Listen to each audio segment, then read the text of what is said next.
nasikia kukuambia maneno haya. Hata iweje, usijaribu kumkatia Mungu tamaa. Hata kama jaribu lako limekaa kwa muda mrefu, lisikufanye umkatie Mungu tamaa. Hata kama jaribu lako limekuliza, limekukosesha usingizi, usijaribu kumkatia Mungu tamaa. Ibrahimu pamoja na jaribu la utasa kwa miaka 99 hakumkatia Mungu tamaa.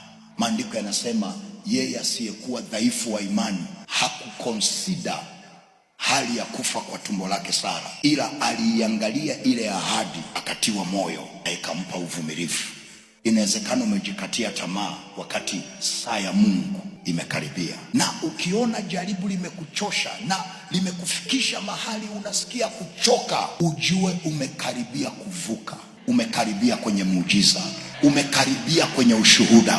Kwa hiyo hata iweje, usikubali moyo wako umkatie tamaa Mungu. Yasiyowezekana kwa wanadamu, kwa Mungu yanawezekana. Na mimi ninakuombea, saa ya Mungu kukuvusha imefika. Saa ya Mungu kukupa ushuhuda imefika. Saa ya Mungu ya kuinulia watu wa kusimama na wewe kwenye hilo jaribu ili uweze kuvuka, saa ya Mungu imefika.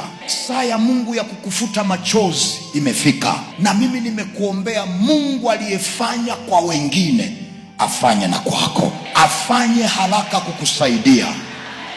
Mungu afanye haraka kukuvusha. Afanye haraka kukutetea.